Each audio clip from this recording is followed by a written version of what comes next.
Há trilhões de galáxias no universo. Cada uma contendo bilhões de estrelas, bilhões de planetas. E diante de tamanha grandeza, possivelmente não estamos sozinhos. Questionamentos sempre intrigam a humanidade. De onde viemos? Para onde iremos? E perante fenômenos de paranormalidade, experiências de quase morte, objetos voadores que desafiam as leis da natureza, perduram questionamentos se a consciência pode ir para outras dimensões, se há vida após a morte e além do nosso planeta. Nas palavras de Shakespeare, fica a certeza de que há mais mistérios entre o céu e a terra do que sonha nossa vã filosofia. Mas num mundo em transição, frente a uma nova era, estamos prontos para o despertar de nossas consciências?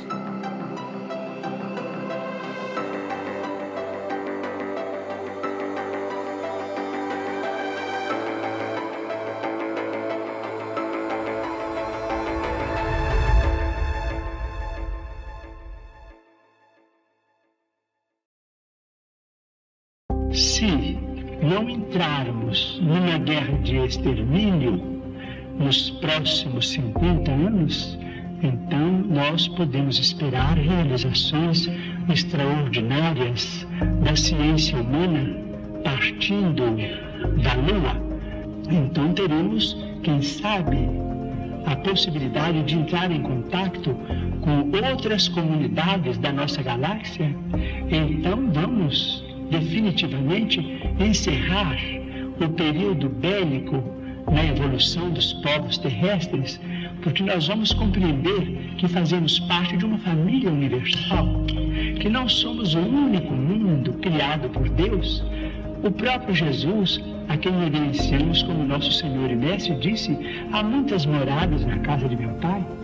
Portanto, nós precisamos prestigiar a paz dos povos, a tranquilidade de todos, com o respeito de todos, com a veneração máxima pela ciência, para que nós possamos oferir esses benefícios num futuro talvez mais próximo do que remoto, se nós fizermos por merecer. Então nós passamos o prazo da data limite, passamos o 20 de julho de 2019, e agora? De uma certa forma, nós estamos comemorando, porque vencemos uma prova coletiva, mas ao mesmo tempo temos agora a responsabilidade de materializar aqui na Terra, nas nossas vidas, o que há de melhor em nós.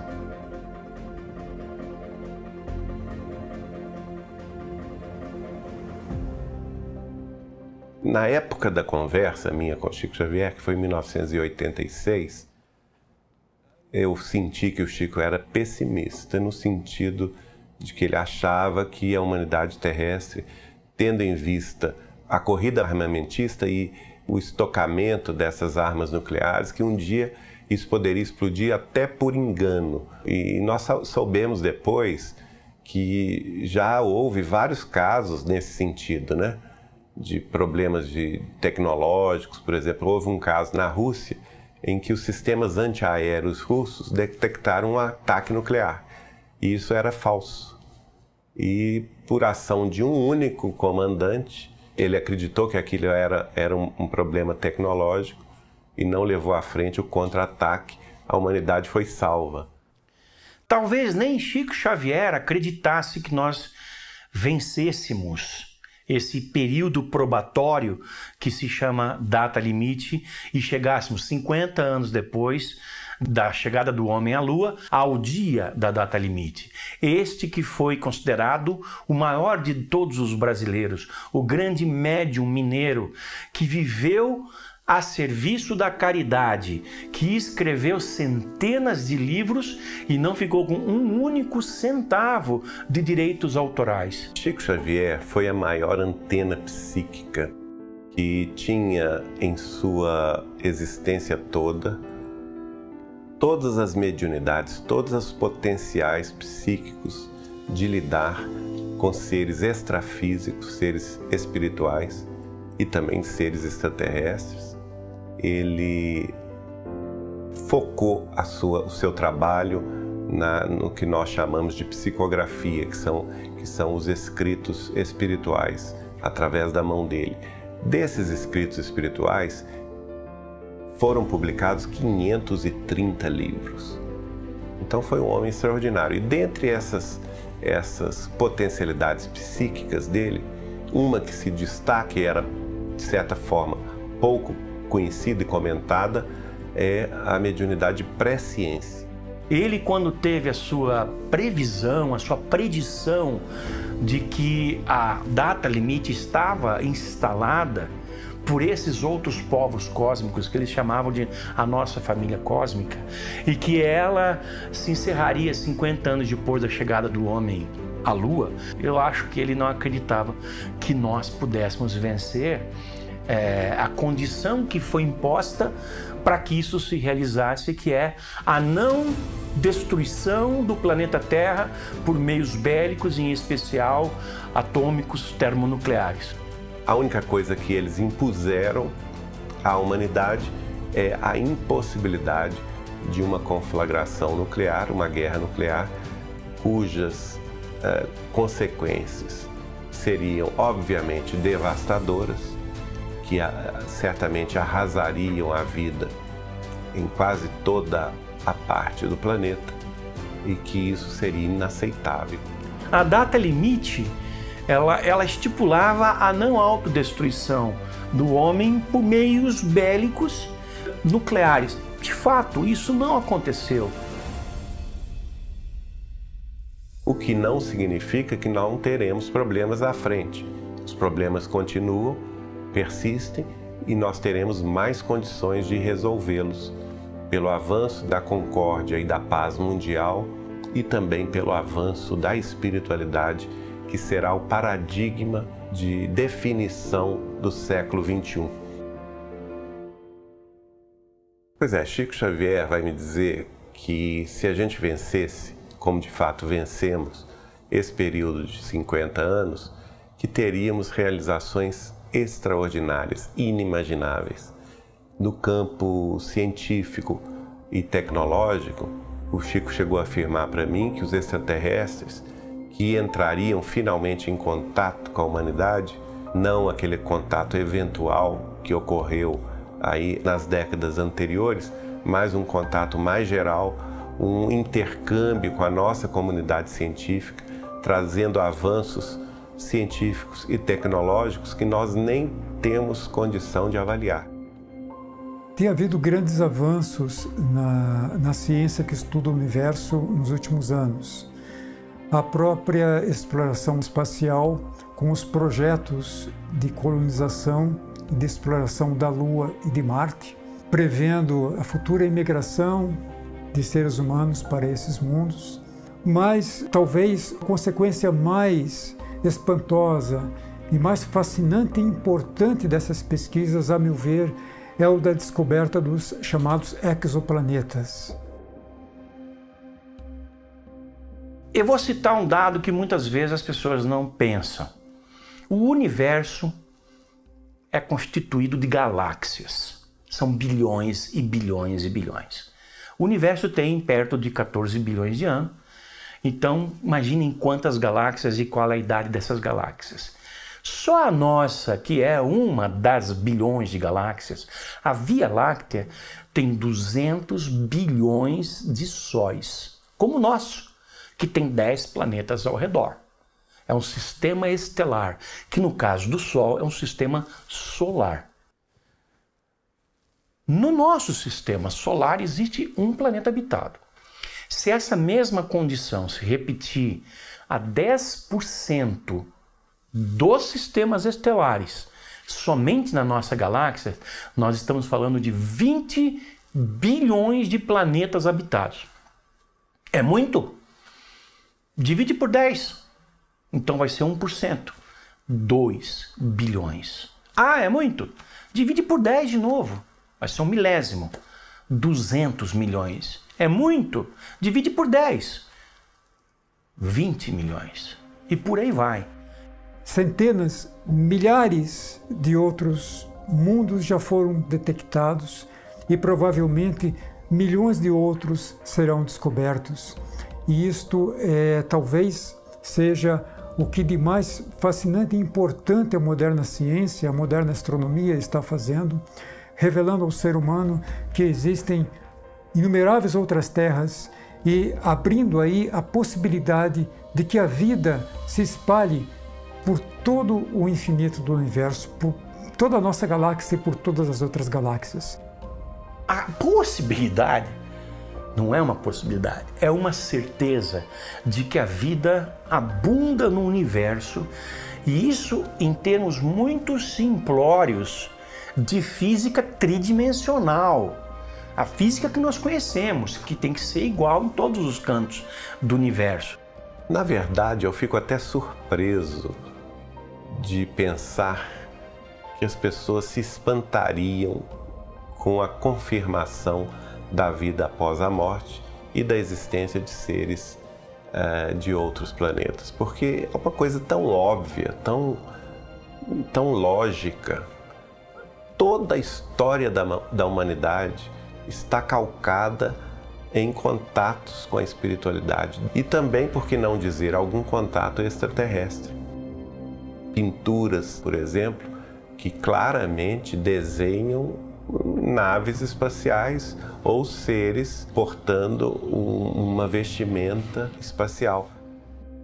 Outra grande confirmação de que nós estamos sendo visitados por seres extraterrestres, ou melhor, observados, literalmente monitorados por eles, são os voos espaciais russos, americanos, chineses, todos, tripulados ou não, lá do passado até o presente, todos foram seguidos por objetos voadores não identificados.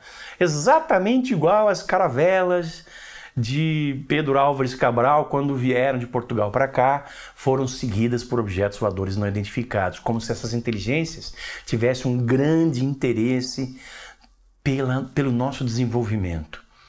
Inúmeros astronautas e cosmonautas já se manifestaram a respeito, porém, eles o fazem de uma maneira muito velada, porque eles têm contratos com as agências espaciais de seus países e não podem abrir muito.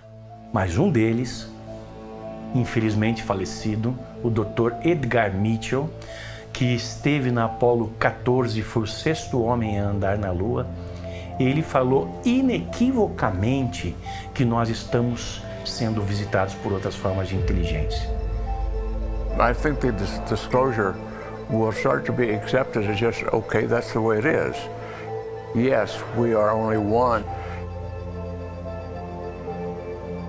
Once people start to understand that there are many, many civilizations in the universe that we are just barely beginning to understand a little bit, it will come as no surprise that they've been here. And it'll be very obvious when enough people have seen UFOs and seen alien craft that it'll then become pretty obvious that they're all around us. Nós temos ouvido cada vez mais declarações partindo de pessoas chaves em comunidades científicas e governamentais e até religiosas de que nós estamos prestes a ter um contato com seres extraterrestres. Recentemente, a cientista-chefe da NASA, Ellen Stofan, declarou isso, como recentemente professores da Universidade de Oxford também declararam que nós estamos no caminho de um contato com seres extraterrestres.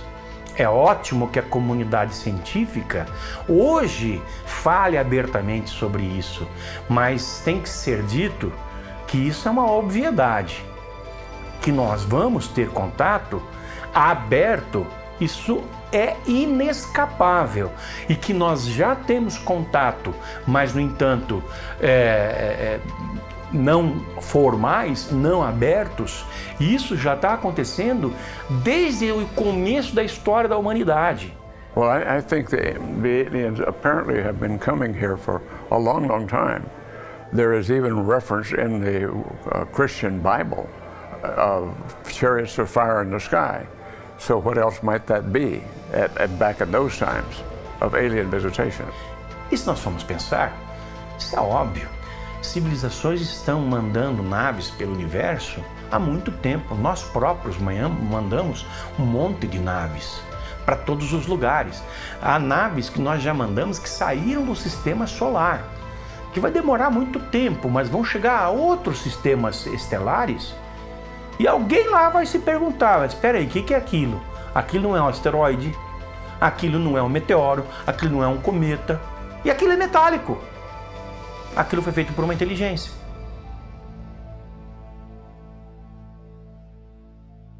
Vejam o que aconteceu tão recentemente. Há poucos meses foi descoberto um corpo gigantesco que tinha características estranhas. Ele entrou no sistema solar por um ângulo, como nunca outro um dia entrara. Ele se deteve, diminuiu sua velocidade, rotacionou sobre o seu eixo, acelerou e saiu do sistema solar. Ele foi detectado por astrônomos de um observatório havaiano que o apelidaram com o nome de Oumuamua, que em havaiano significa um mensageiro que vem de longe. E foi de logo reconhecido como sendo o primeiro corpo extrasolar a entrar no sistema solar. Mas muita gente desconfiou que havia muito mais a respeito disso. E um desses cidadãos é ninguém menos do que o diretor de astronomia da renomada Universidade de Harvard, o PhD Abraham Loeb, que disse que era uma nave, pelas suas características únicas, e falou, fomos visitados. E mais, disse, já tínhamos sido visitados antes, e iremos ser no futuro.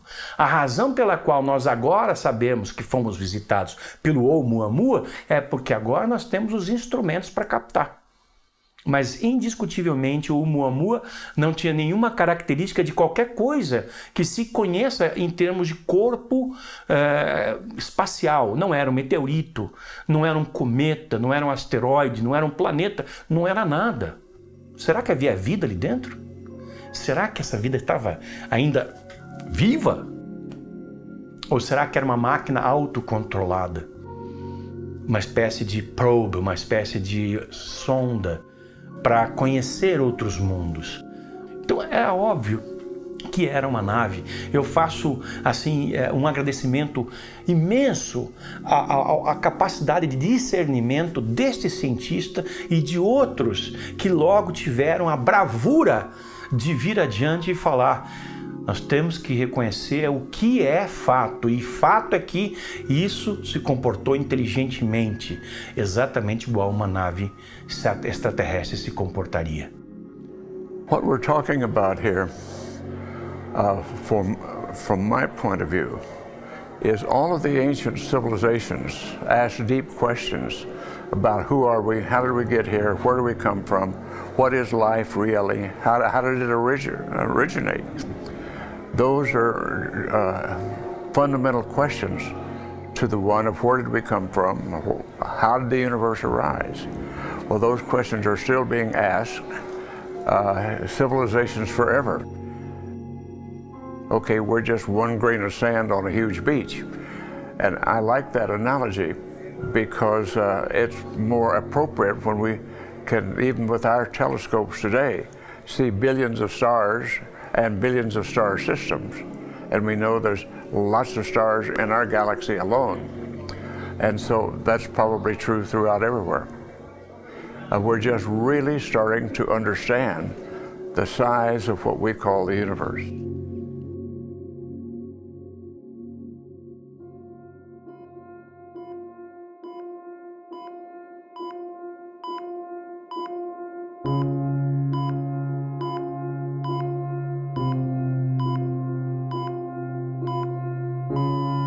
No dia 27 de setembro de 2005, quando eu tinha 19 anos, eu tive 2 AVCs no trabalho.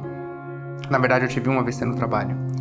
Quando eu fui hospitalizado, ao dar entrada na UTI, eu tive um segundo AVC, uma parada cardiorrespiratória e uma convulsão.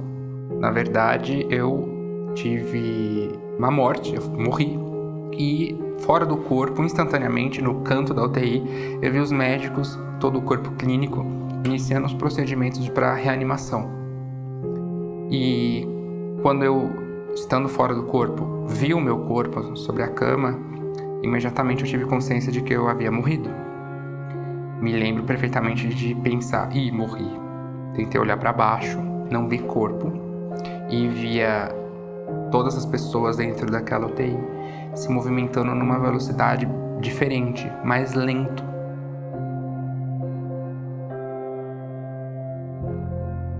A expressão EQM, a tradução dela, na verdade a abreviatura dela é experiência de quase morte.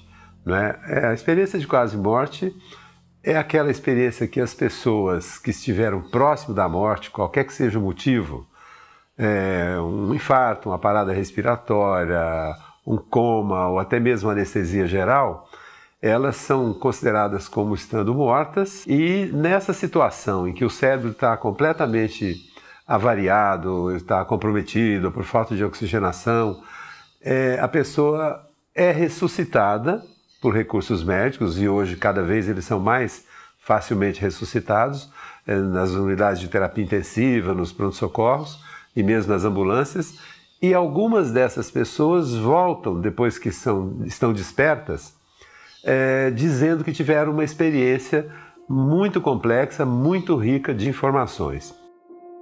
Nesse momento eu tive uma EQM, o início de uma experiência fora do corpo. Fui acometido por um sentimento de bondade, de paz. Então eu me senti sugado, uma grande luz, um vórtice de luz, e eu acordei numa plataforma branca, num gramado enorme, uma plataforma como se fosse uma madeira, e acordei com uma pessoa do meu lado, do qual eu não vi o rosto, mas eu tinha total certeza de quem era. Era minha avó materna, que havia falecido muitos anos antes de eu nascer, eu não a conhecia aqui. E aí acordei, ela falou: bem-vindo, pode levantar, pode vir comigo, você é muito bem-vindo aqui. Nesse ponto da experiência, sem exceção, os pacientes estão todos muito felizes e dizem que estão envolvidos por uma aura de amor pela natureza, pelas pessoas, por tudo que está acontecendo, e perdem completamente o medo ou a dor que eventualmente estivessem sentindo. Então é um momento assim, de comunhão com o universo, vamos dizer, usar essa expressão. E aí para algumas pessoas muda. Uns dizem que reencontraram pessoas que já morreram. Geralmente parentes, amigos que já morreram. Eles são acolhidos com muita receptividade, com muito carinho por essas pessoas. E levantei, e ela falou: você é muito bem-vindo aqui, mas você só vai ficar um pouco. Aí a gente começou a caminhar naquele grande gramado, naquele grande bosque. Ao fundo tinha um bosque incrível, árvores altíssimas. Do lado direito tinha um grande lago. E a gente começou a caminhar, e ela começou a me falar uma série de coisas a respeito dessa vivência, dessa experiência que eu estava tendo, de como isso era importante, de como muitas pessoas não entenderiam essa experiência como eu estava entendendo e como eu iria entender, e de que eu deveria voltar e relatar o máximo possível. Continuamos andando, e aí começamos a encontrar alguns grupos de pessoas sentadas no chão e uma de pé, também alguns grupos de pessoas todas de pé, todas conversando, mas eu tinha a sensação de que elas estavam ali trocando experiências, como se estivessem em grupos de estudo, trocando realmente conhecimento umas com as outras. Continuamos andando, chegamos num grande grupo e elas pararam e me cumprimentaram, como se eu conhecesse a todos, ou todos me conhecessem. E um sentimento de pertencimento, de paz, e não queria voltar. Em geral, as pessoas encontram pessoas falecidas que os recebem e eles se sentem incorporados de alguma forma nesse ambiente, a ponto de que o retorno é sempre uma negativa. Eles estão indecisos se voltam, e muitos voltam por insistência, porque você tem família para cuidar, você tem filho pequeno, você tem que voltar. Tão grande é o bem-estar que a maioria dos pacientes referem. Em determinado lugar que eu cheguei com a minha avó, eu tive a certeza, dentro dessa comunicação universal, como eu costumo chamar, de que eu não poderia passar dali para frente. Se eu pisasse daquele limite de espaço para frente, eu entraria num outro espaço, num outro nível, não sei explicar. E eu sabia que eu não deveria. Não sei se é porque a minha avó disse que eu deveria voltar para cá, ou se eu realmente tinha essa certeza de que eu não deveria, por não ter uma autorização, digamos assim. Mas eu fiquei muito curioso para saber o que havia ali. E eu olhei para dentro. Eu olhei para aquele limite. E ali eu vi pessoas como eu havia visto a minha avó, como eu havia visto aquelas pessoas que estavam ali conversando, estudando, numa palestra, em estudos, ou simplesmente conversando. Mas eu também vi formas de vidas que eu não sei explicar, que também me passavam esse sentimento de paz, de bondade, de pertencimento, de irmandade, mas que não são desse terceiro planeta aqui. Eu acho que a gente tem que cada vez ter mais uma ideia de que a gente não está sozinho, em nenhum sentido. É dito por pessoas que passaram por experiências de quase morte, as EQM, que elas viram outros tipos de seres que não eram humanos, além dos humanos, durante esses momentos em que elas estiveram tecnicamente, medicamente mortas e depois regressaram. Isso não é especulação científica. Isso é fato médico, documentado por gente muito séria, cientistas e profissionais de medicina no mundo inteiro. O curioso é que nos casos desse tipo, e são milhares em todo o mundo e muito bem documentados às vezes, as pessoas que se sentem num outro ambiente enquanto estão mortas, elas veem seres e elas dizem que há um comando, há uma ordem, há algo acontecendo dentro de um sistema de engrenagem. Nada é o acaso. E esses mentores atuam dizendo a ela: não, volte para o corpo, nós vamos fazer o possível para que você ainda aproveite mais alguns anos que estavam programados dentro da sua expectativa reencarnatória. Quando uma pessoa vai e alguém fala, não é sua hora ainda, você precisa voltar, isso é uma hierarquia. Tem alguém que sabe alguma coisa que você não sabe e está usando isso em seu favor. E o que a gente percebe também é uma coisa chamada amor.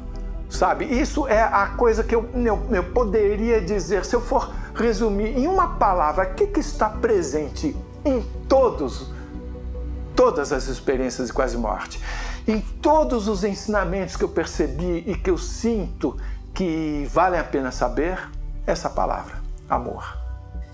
Quando a gente olha para o funcionamento da vida, funcionamento do universo, de toda a constelação, funcionamento de um corpo humano, é impossível não atribuir tudo isso a uma inteligência milhões de vezes maior, que a gente nem consegue imaginar, calcular qual é essa inteligência, que governa tudo isso, que criou tudo isso. Quando nós falamos da intensidade do universo, de uma força cósmica, nós estamos falando dessa energia que iniciou tudo isso. Nós estamos falando da criação do mundo. Nós estamos falando de coisas que, por mais que a gente estude, nós não temos explicações. Chega num ponto que você fala, daqui eu não consigo entender mais como é que tudo começou. Para este ponto, quando a gente chega neste ponto, é a hora que a gente diz, só pode ser Deus. Não tem como negar.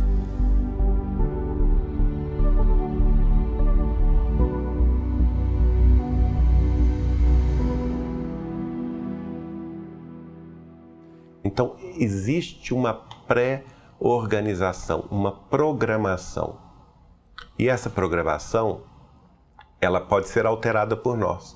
É uma programação que pode, por exemplo, ser apressada ou ser adiada.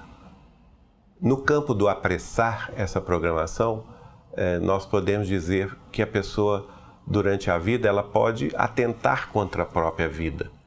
E aí tem um detalhe também que nós já tivemos na experiência de quase morte, que é a experiência de quase morte que ocorre com o suicida.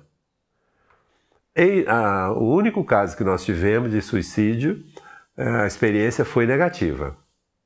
Ela foi negativa, ela ficou horrorizada e assim por diante. Mas há inúmeros relatos de que até mesmo a experiência de quase morte ocorrendo em suicidas, as pessoas são bem recebidas e recebem aquele calor, aquele amor e tal. O fato é que os pesquisadores de experiência de quase morte acham que a experiência de quase morte serve de terapia para o suicida, porque quem passou por uma experiência de quase morte na tentativa de suicídio não comete a segunda. Quer seja ela terrificante, como foi o nosso caso, quer seja ela benéfica, porque mostrou a ela que os problemas não serão resolvidos. Ela vai embora e ela carrega junto. Então é isso. Nós temos que ter essa consciência, que nós temos data de entrada pelo nascimento e temos também a data de saída pela desencarnação, pela morte.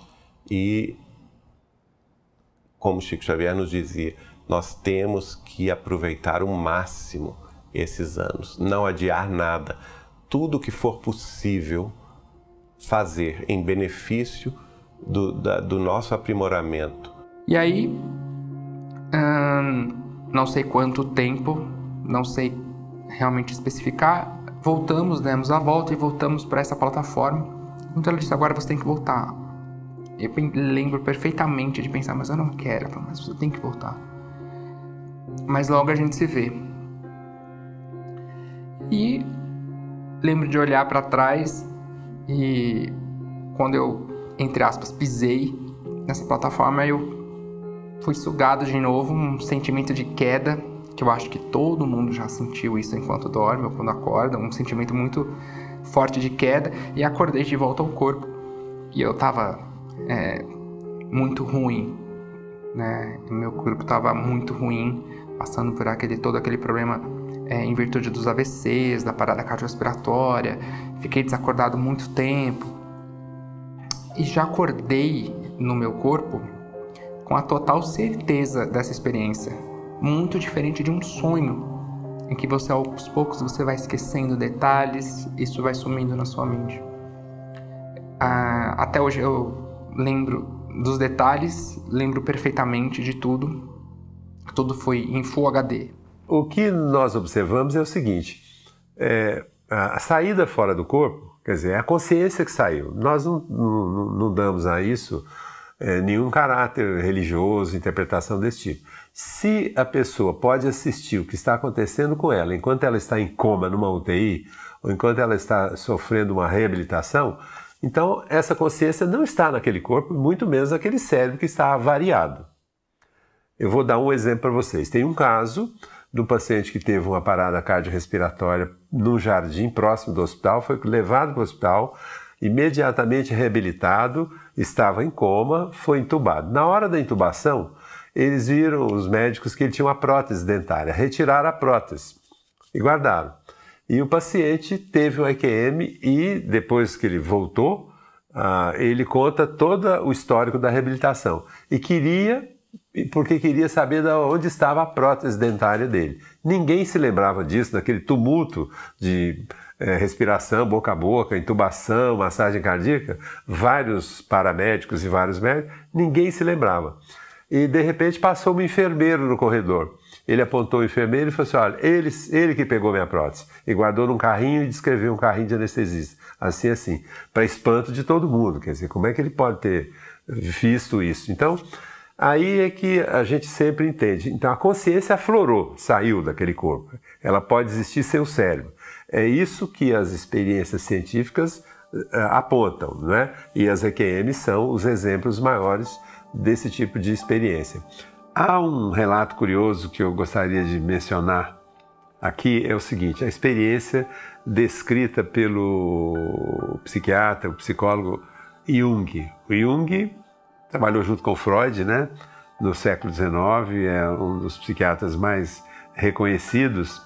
E na década de 40, Jung teve um infarto, foi para a UTI inconsciente e ele teve uma EQM. E na EQM dele, ele viaja imediatamente para fora da Terra. E ele vê, inclusive, o Oceano Índico, na época era o Ceilão, né? Ele viu o Ceilão do alto, numa distância que depois ele calculou para ter uma ideia da altura que ele chegou, da experiência de quase morte. E na década de 40, o Jung disse pela primeira vez que a Terra era azul. Nós só fomos saber que a Terra era azul vista do espaço na década de 60, com as primeiras viagens astronautas. Isso está no livro dele, né? No livro autobiográfico dele, Memórias, Sonhos e Reflexões. Então, na década de 40, sabíamos já que a Terra era azul pela EQM do Jung. E quando eu comecei a voltar a falar, eu já relatei isso para as pessoas, para os meus familiares, para o corpo clínico, para o meu neurologista, que ainda me atende. E todos eles confirmaram que tudo que eu havia relatado, tudo que eu havia visto fora do corpo, naquele momento da convulsão, do AVC, foi realmente tudo aquilo que aconteceu. Uma enfermeira começou a tentar fazer uma massagem cardíaca, uma outra tirou a minha mãe, que estava entrando para ver como eu estava, os médicos chegando, até onde eu fui, entre aspas, levado para aquele espaço, para aquele lugar. Tudo aquilo que eu havia relatado realmente tinha acontecido e eu já estava desacordado, podemos dizer assim. Uma coisa muito interessante é comparar a abordagem de um físico com a abordagem de um médico, por exemplo, sobre as experiências de quase morte. Enquanto os médicos, com toda a razão, fazem uma série de investigações comparando com todo o conhecimento que tem sobre o cérebro, eu digo que os físicos têm uma abordagem matemática. Que é o seguinte, até para falar sobre isso é importante vocês saberem um conhecimento muito presente no raciocínio de um físico, que diz o seguinte, e é assim que a ciência física evolui. Se você tem uma experiência que você investigou e você criou uma teoria para essa experiência e você teve por 1000 vezes resultados experimentais que foram corretamente previstos por essa teoria, isso não significa que essa teoria é verdadeira. Isso significa que ela, por enquanto, é verdadeira. Por enquanto, ela responde tudo que a natureza apresenta, porque a natureza é sempre soberana sobre a teoria. Uma vez que surge uma única experiência que vá sabidamente contra a previsão daquela teoria, essa única experiência derruba definitivamente aquela teoria. A ciência avança assim. A ciência chegou à relatividade dessa forma, chegou à física quântica dessa forma, tendo a coragem de questionar seus pilares mais fundamentais. Por isso, como físico, eu vejo todo esse questionamento que não termina. Mas como é que é? É alucinação? É imaginação? É mentira? Espera aí, se um cara está em coma, por exemplo, e ele diz que saiu do corpo, que foi até uma outra sala e presenciou uma conversa, qualquer evento, e voltou. E esse evento foi confirmado por outras pessoas que estavam fisicamente acordadas nessa sala. Isso é aquela experiência única a que eu me referi, que é capaz de dinamitar um conceito. O conceito que ela dinamitou é que a consciência não consegue estar fora do corpo. Alguma coisa daquele cara, você chame consciência, espírito, alma, o que você bem entender, saiu do corpo, foi até aquela sala e viu. Ou saiu ou ampliou, foi além do corpo, chegou até aquela sala e viu por quê? Porque isso foi provado matematicamente que aconteceu. Então eu não vejo sentido nessa eterna discussão. É claro que a consciência tem a capacidade de ir além do corpo ou de sair do corpo. Os corpos, todos eles, são organizações materiais, organizações físicas, que estão a serviço da consciência, que é o espírito. E essa consciência, ela pré-existe à formação dos corpos e sobrevive também à decomposição ou à morte desses mesmos corpos. Então, a consciência, ela é extrafísica, ela não está inserida, usando aí os conhecimentos da astrofísica e da física e mecânica quânticas, a consciência não está inserida no tecido do espaço-tempo. A consciência, ela extrapola as dimensões que nós normalmente entendemos e ela atua num nível, né, que vai além daquilo que consideramos como sendo o nosso mundo físico, a nossa realidade comum.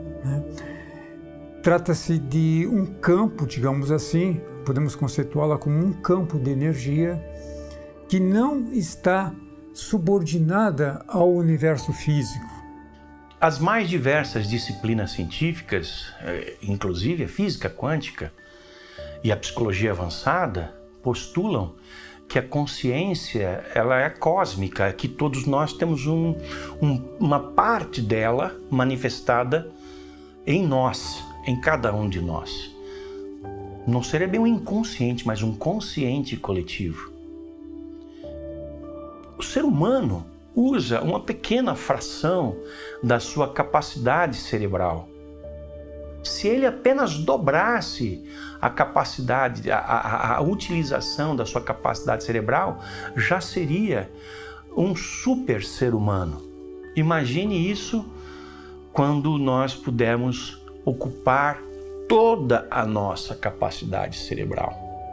Coisas como comunicação via mente, ou a chamada telepatia, é algo que os extraterrestres praticam e que nós um dia provavelmente praticaremos, porque já há pessoas que praticam. Já há pessoas que nasceram ou com um dom, enfim, que conseguem um contato com outras pessoas e com outras realidades conscienciais. I followed the work of Dr. J.B. Ryan at Duke University, who was a well-known parapsychologist in the 20th century, the latter part of the 20th century. And I modeled my experiments in space over what he had done in the laboratory. And interestingly enough, in space, at hundreds of thousands of miles out, we were getting a good result as he was getting next door to each other in the laboratory. So that shows that non-local connection of the quantum world is very vitally important. Então, o efeito não local, ele vem dizer para nós que não importa aonde você está, com quem você está, mas o que importa é de que maneira que a sua consciência está sendo acionada, a sua observação, o seu estudo, o seu interesse, as suas intenções. É como se nós formássemos verdadeiras ilhotas de comunicação.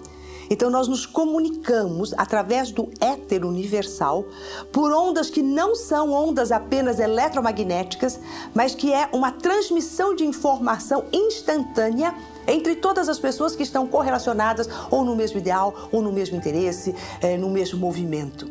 Eu acredito também num avanço exponencial na nossa capacidade de entendimento da consciência humana e das suas reais capacidades produtivas, o que a consciência humana poderá fazer. Porque vai ser a consciência humana que vai levar o ser, a civilização, a um novo patamar, a um novo futuro e uma nova espécie. Essa questão da interação da consciência com o universo é a interação de nosso pensamento com a realidade física. Talvez o ser humano ainda não tenha se apercebido que a sua mente, o seu pensamento, tem um papel muito mais importante no meio, na determinação da própria realidade física, da sua realidade pessoal, da sua vida pessoal, quanto do próprio planeta e do universo. Nós estamos todos aqui conectados. Você que está me ouvindo, você que está lendo um livro sobre estes assuntos, você que está interessado nisso, aqui ó, formamos um único campo. Este campo particular, quântico seu, se expande para o campo quântico universal. E este campo quântico que nos conecta uns aos outros transmite a informação exata do que é bom para todos nós. It is quite clear that our thoughts do interact with the physical world. Consciousness is all about is exploring this interaction. So here we are in the 21st century, starting to learn that intuition and psychic things are very fundamental, and that are the very basis of how our universe is put together. Então, há evidências de que a consciência realmente não está subordinada ao nosso plano físico cerebral, mas ela tem possibilidade de se projetar e se manifestar em outros níveis de realidade, além daquilo que nós conhecemos. O que é isso? São outras dimensões? O que é ser outras dimensões? Os físicos falam em dimensões, os físicos quânticos falam em dimensões, a teoria das cordas fala em várias dimensões, a física quântica ela fala, por exemplo, no domínio das potencialidades, que seria uma dimensão. A matemática fala em muitas dimensões abstratas, porque isso é um recurso matemático que reverte em soluções para o nosso mundo aqui. E as pessoas que passam por experiência de quase morte, elas também falam em dimensões. Me parece que é como se a gente vivesse num apartamento, tanto lá onde eu estive quanto aqui. Essa ideia de viver num corredor, num andar, e ter certeza de que existem andares acima, onde as coisas acontecem, onde os seres vivem, para onde vão depois que saem dessa existência física, e também embaixo, incontáveis andares abaixo, incontáveis andares acima, como se fossem individuais e independentes, mas que em algum momento e por algum motivo pudesse acontecer alguma comunicação entre esses andares. E quando isso acontece, dentro dessa minha certeza, dessa minha experiência, quando eu tinha 19 anos, quanto mais ocorre essa comunicação entre esses andares, entre esses mundos, mais esses mundos que se comunicam evoluem, melhoram, trocam informações e conhecimento. Eu acho que é justamente isso que a gente está começando a sentir, está começando a acontecer com a gente aqui. É muito comum a sensação de conectividade. A sensação que dá é que todos nós estamos conectados com todas esses estágios. Das pessoas que estão aqui na hora que eu saio do corpo, das pessoas, quando eu saio da Terra, quando isso acontece, e eu sou recebido por pessoas, parece que todos somos um. Isso é uma coisa que se repete muito.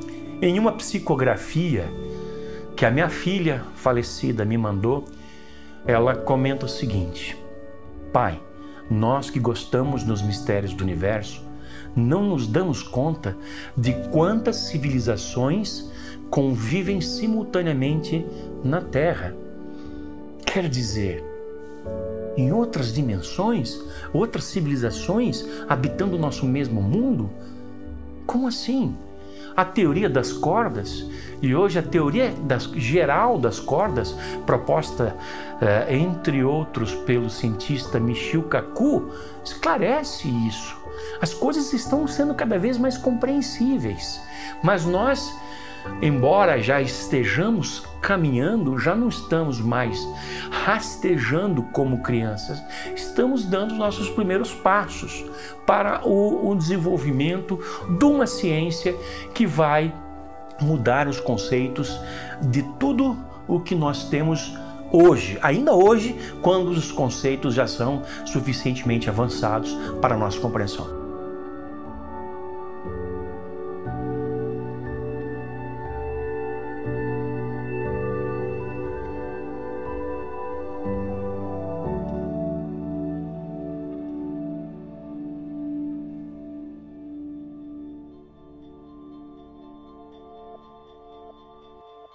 A ciência não consegue explicar o sentimento, não consegue explicar a saudade, não consegue explicar a mágoa, não consegue explicar a felicidade.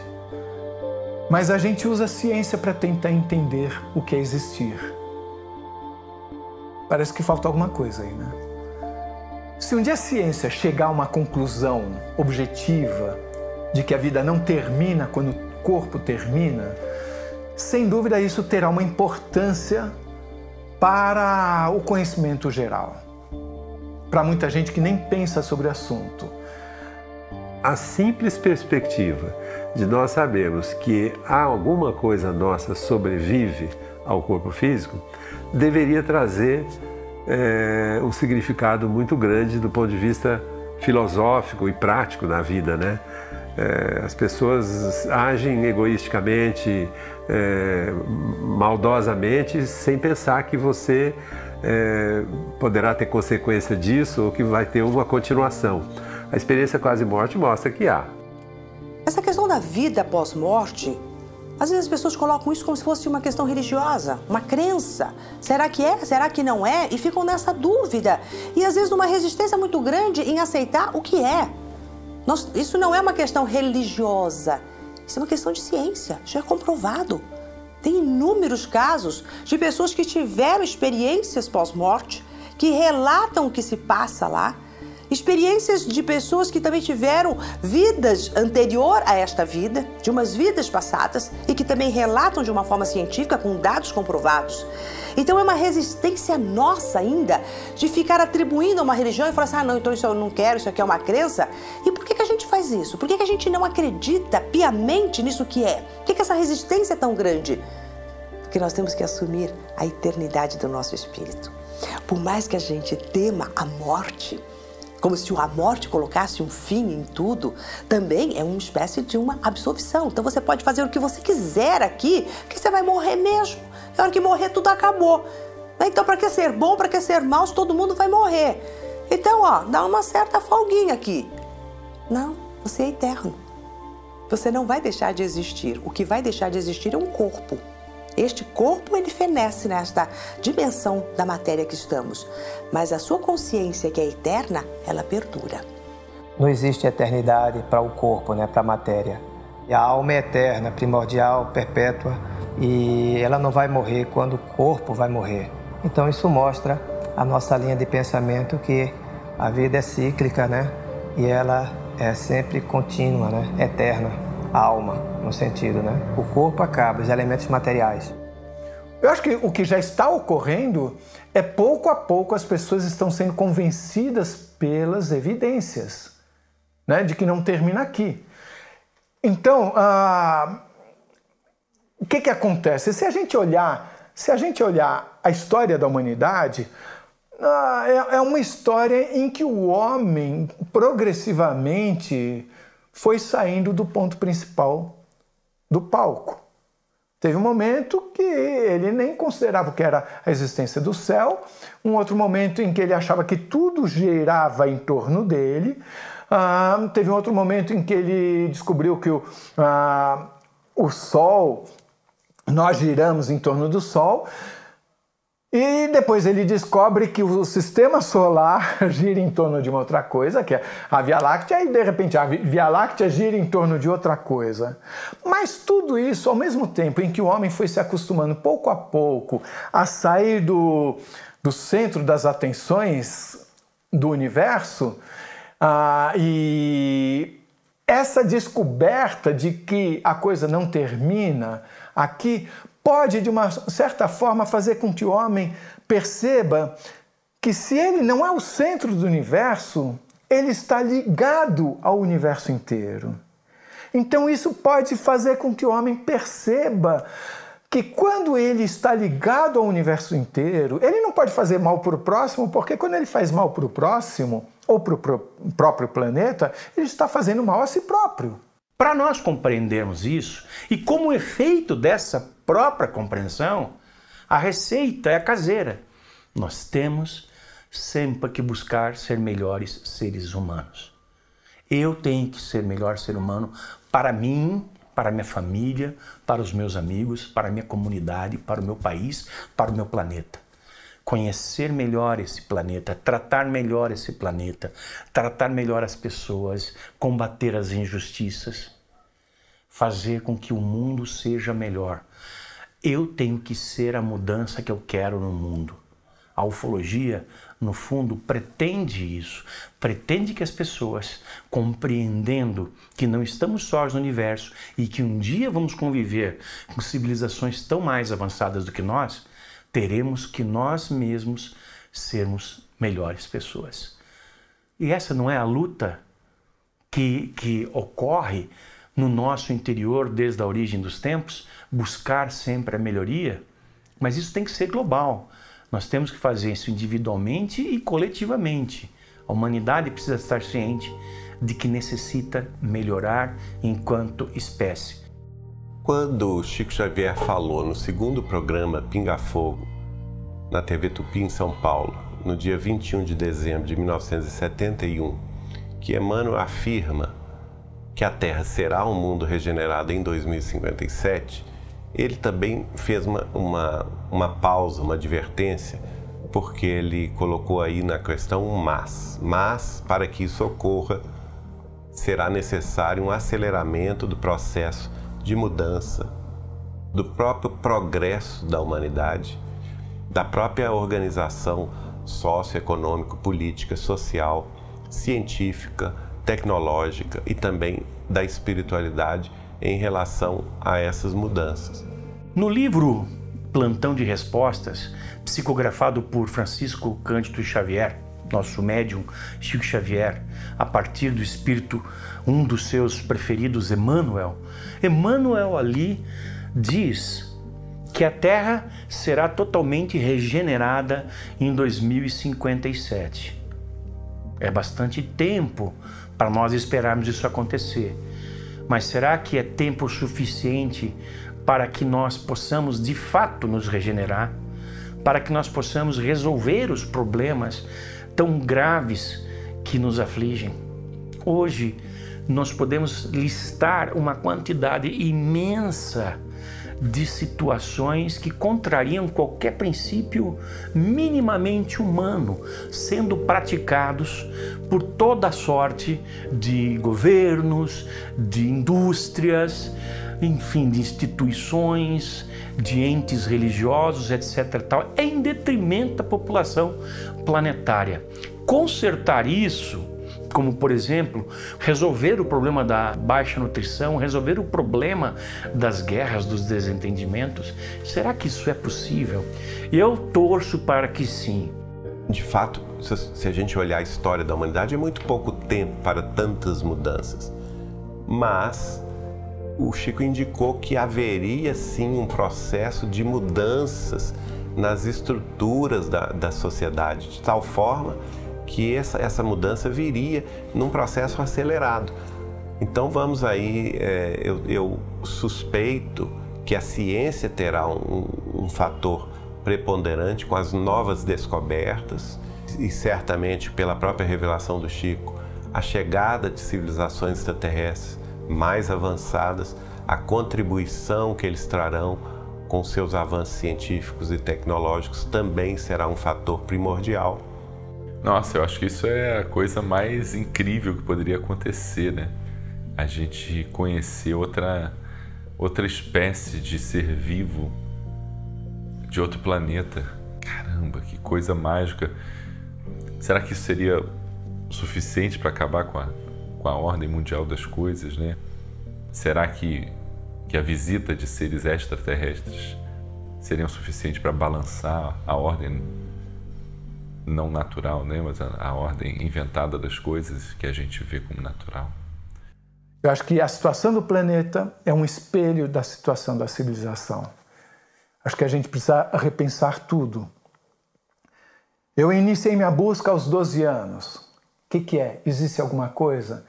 Hoje, eu não tenho dúvida nenhuma, de que na hora que esse corpo morrer, o Carlos continua. Talvez com outro nome, talvez de outro jeito, não sei. Mas eu acho que no meio de todas essas dúvidas, se nós queremos entender que somos todos interligados, se nós queremos pensar no bem-estar dos nossos filhos, dos nossos netos, se nós queremos pensar no bem-estar de todas aquelas pessoas que nós não conhecemos, mas são ligadas a nós, e essa ligação tem muito a ver com essa palavra amor, porque nós somos eles e eles são nós, nós precisamos, enquanto é tempo, o quanto antes e o máximo que pudermos, repensar os nossos valores para construirmos uma civilização que seja feliz, amiga e amiga do planeta também. Eu acredito que todos os problemas do mundo hoje, todos, a tristeza, a raiva, o racismo, a intolerância, todos os problemas do mundo, eu acho que estão conectados à empatia, à falta de empatia. Então, eu acho que hoje para o mundo trabalhar melhor e funcionar melhor, cada um tem que começar a trabalhar a sua empatia pelo outro. Entender quais são as necessidades do outro, o que o outro precisa. Não tentar tratar o outro como a gente gostaria de ser tratado, porque as pessoas são diferentes, elas têm desejos diferentes. Então, você respeitar o desejo, a vontade, a forma do outro de ver o mundo, a forma dele de amar e de ser feliz é diferente da nossa. Esse respeito, a partir do momento que ele começa, ele se estende a você e se estende às pessoas que você ama. Então, tudo entra numa grande harmonia. Eu acho que o grande segredo do mundo realmente está nesse trabalho da empatia. O nosso mundo está como está porque nós ainda não entendemos que não somos seres individualizados no sentido de apartados um do outro. E que não existe absolutamente nada que um ser humano venha fazer que não repercute no outro. Então é quase que impossível imaginar uma pessoa que vai fazer alguma coisa e vai pensar só em si, não vai pensar no que isso iria ser de bom para o outro. Porque essa é a maneira que a gente teria que estar o tempo inteiro vivendo. Então, quando nós falamos de um altruísmo, quer dizer, eu deixo de pensar só em mim, penso no todo, porque sei que estou inserido neste todo. A pessoa que é egoísta, no sentido de viver só, pensando nela como se ela fosse uma ilha isolada de tudo mais, é uma pessoa totalmente cega e que não entendeu que o universo entende apenas o nós. Ele não vê você sozinho, ele vê o nós. E neste nós é que você consegue construir e atrair coisas bacanas para você. Não só a nossa família. Eu vou ajudar minha mãe, vou ajudar meu pai, meu filho, meu irmão a ser uma pessoa melhor, vou me ajudar. Mas e a pessoa que você não conhece? O seu vizinho? Essa pessoa da rua? É isso que a gente precisa entender. Essa pessoa que a gente não conhece, uma pessoa que está lá do outro lado do planeta, ela não é tão diferente da gente, de você próprio, de mim. Nós somos uma mesma espécie. E a gente tem que entender, enquanto seres pensantes, Qual é o nosso objetivo em comum? Tem uma frase que há muito tempo já dizia isso. E é a frase mais dita, mas é a frase menos colocada em prática, porque é muito difícil, que é amar o próximo como a ti mesmo. Este amor mais amplo, este amor universal, onde você não olha a quem nem o que, mas simplesmente por ser mais um ser humano, você já exala o sentimento bom para com ele, isso é um exercício que a gente tem que fazer. Isso ainda está no mundo dos ideais do ser humano. Eu acho que essa não é ainda uma conquista real nossa. Talvez uma ou outra pessoa possa ter conquistado isso. Nós estamos neste caminho de construir realmente o que seja ser solidário, o que seja ser fraterno, né, para podermos sentir e viver nessa excelência do amor. E para que a gente possa chegar ali enquanto aprendizes, a gente tem um caminho. E o caminho é o caminho das virtudes. Então, de que maneira que eu chego no ápice do amor universal, de amar qualquer ser humano, independente do seu credo, raça, cor, cultura, seja lá o que for? Como é que eu posso?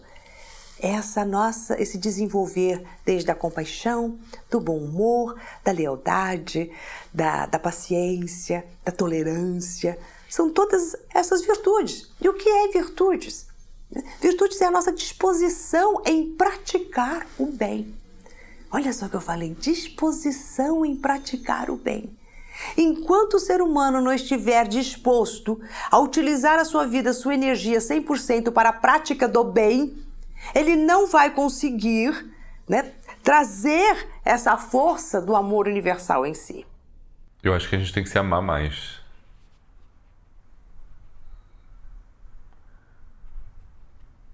Olhar uns para os outros com gentileza. Já é difícil olhar uns para os outros, né? Começar a olhar uns para os outros mesmo, olhar no olho do outro. Agradecer por um serviço bem feito, ou por ter abrido a porta, ou qualquer coisa que o valha. Dar bom dia. São coisas poderosas. Com licença. Mas olhando para a pessoa, com licença. Com licença. Por favor, obrigado. Eu acho que são palavras que giram em torno da palavra amor. O amor que ama todos indistintamente, mostrando-nos que nós somos irmãos uns dos outros, filhos do mesmo Pai, independentemente de religião, de crença, de muros de separatividade, de política, de economia, de situação social, de vivência aqui na Terra, de conhecimentos, de riquezas, independentemente de tudo, onde quer que nos encontremos, somos todos irmãos uns dos outros, seres humanos. Então nós precisamos buscar essa humanidade. E ao buscar essa humanidade em nós, não existe outro caminho senão o caminho da autorreforma, da reforma íntima, da introspecção conosco. Porque cada um de nós sabe muito bem o seu ponto de mudança, aquilo que nós precisamos mudar, aquilo que nós ainda não somos bons dentro de nós. Conhecer a nós mesmos, ela parte do âmbito de como você se relaciona com outro ser humano. É através das relações que nós passamos a nos conhecer melhor. E daí o primeiro caminho para você entrar nessa sua reforma íntima, nesse seu autoconhecimento, é vasculhar e analisar como estão as suas relações. A única construção de um mundo melhor é a gente mergulhar, né? Sair dessa compreensão que a gente não entende, que é o macrocosmo, e voltar para o nosso microcosmo, nos conhecendo o nosso mundo, o nosso pensar, nossa mente, nossa inteligência, se voltando para a nossa consciência interior, a gente vai reconhecer, ver Deus, né?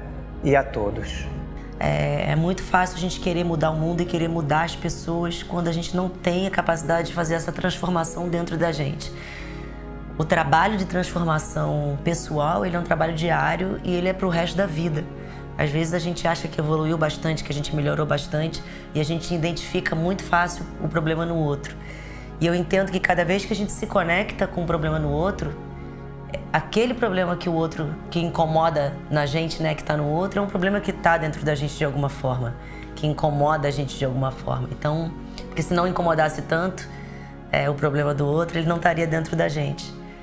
Eu acho que esse trabalho que é feito do lado de fora do mundo começa dentro da gente e conectar no positivo, mais do que no negativo. É muito mais fácil a gente conectar no negativo. Então, o exercício é diário, é particular e ele tem que ser em busca desse positivo, dessa luz. Always bring the bright side of life, né? Traga sempre o lado bom da vida, né? E há uma forma de olhar para a pior coisa da melhor forma, né? E eu acho que isso move montanhas. A gente tem olhado até para as coisas boas de forma triste, depreciativa às vezes, né? Muito julgamento. Eu acho que isso vai nos afastando cada vez mais daquilo que a gente quer no final das contas, que é ser feliz nesse mundo, né? Nesse plano, enfim. Quanto mais você vibra no positivo, mais as pessoas ao seu redor vão vibrar no positivo e essa vibração ela vai se estender. Esse mundo dos sonhos, ele existe. Só que ele só vai se acender a hora que todos nós decidirmos que é isso que a gente realmente quer para a nossa vida. Essa mesma maioria do bem, Chico Xavier acreditava e falava conosco que nós podemos alcançá-la, principalmente através da meditação e da oração, da nossa ligação com os planos superiores, para que a gente tivesse também deles força, coragem e perseverança em seguir este caminho de regeneração. Então, se nós quisermos realmente fazer jus, né, nesse despertar, né, resgatarmos a nossa verdadeira identidade de paz, como na canção de São Francisco, né? É dando que se recebe, né? E é perdoando que se é perdoado. E é morrendo que se vive para a vida eterna. Então, a oração e os mantras, no contexto geral, é nosso verdadeiro despertar. O despertar, ele é de dentro para fora e ele é muito individual, muito particular. Cada pessoa tem o seu tempo para despertar, o seu momento e a sua forma de despertar. Então, quando a gente desperta, a vontade que a gente tem é de despertar o mundo. E às vezes é difícil essa paciência de você entender que cada pessoa tem o seu tempo. Porque parece uma coisa muito óbvia. Parece muito claro e muito fácil de se fazer. Só que a gente só consegue enxergar e entender quando a gente desperta. Então é como se acordasse realmente uma sementinha que está dentro da gente e a gente abrisse o olho e enxergasse um novo mundo. E eu acho que quando a gente desperta, cabe a nós tentar despertar essa luz que existe dentro de cada pessoa, né? Nós estamos num momento muito mágico do nosso mundo, né? Eu me sinto privilegiada de estar viva nessa época, assim como você também, porque são tantas descobertas, são tantas coisas sendo abertas na nossa mente, na nossa consciência. A consciência que nós temos hoje, os nossos avós não tinham. As informações que nós temos hoje, eles também não tinham. Agora, o que nós vamos fazer com todas essas informações? Porque quanto maior é o nosso conhecimento, maior é a nossa responsabilidade. Então, sentir e perceber o quanto que você é responsável por tudo que você já ouviu e já leu. Desde esse efeito não local, das coisas acontecerem no exato momento, da importância de você manter a sua vibração, os seus pensamentos, do quanto que não dá mais para a gente levar a vida de uma forma egoísta, mas que nós temos que ter na veia esse altruísmo. E essa disposição em amar as pessoas, a disposição em sermos seres virtuosos. Tudo isso faz com que você realmente olhe para a vida, para as situações e diz assim, não dá mais para eu cruzar meus braços, não dá mais para eu ficar sem fazer nada, não dá mais para eu me vitimizar, nem para eu ficar aqui cruzando os braços e achando que o errado está todo mundo. Nós estamos todos aqui no palco da vida e todos nós trazemos toda a informação dos nossos antepassados, toda a experiência que eles tiveram. Nós trazemos hoje todo o estudo e informações que estão sendo espalhadas por todas as pessoas. Nós temos essa consciência de que a sua mente está agora captando um monte de outras coisas ao mesmo tempo. E que você tem essa ferramenta que é a sua mente, que ela é brilhante, maravilhosa, poderosa, para você realmente colocar ela para funcionar e funcionar a seu favor. Então, tudo isso te põe no palco da vida, com os bastões que você recebe de tudo que está acontecendo e dizer assim, eu vou construir o mundo que eu quero a partir de mim. Eu vou começar a fazer as minhas pequenas ações. E aí sim, você se transforma num cidadão universal. Cidadão universal do amor em plena construção do mundo que tanto amamos e desejamos.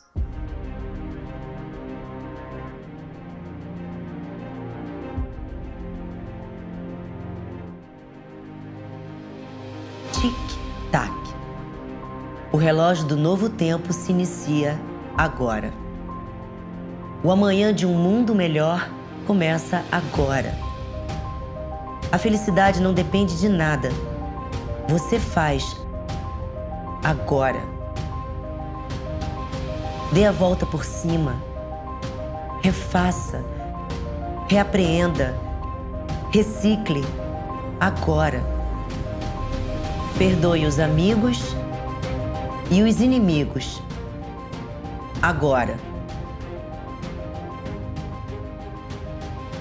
Ame sem exceções. Agora. Obrigado. Desculpa. Bom dia. Agora. Eu te aceito assim como você é. Não julgo o seu caminhar, suas batalhas. E a cada despertar, nós temos uma folha em branco. Tic-tac. Outra folha em branco. O autor é você. Não espere o tempo acabar. Seja uma pessoa melhor agora. Pois o despertar começa de dentro para fora.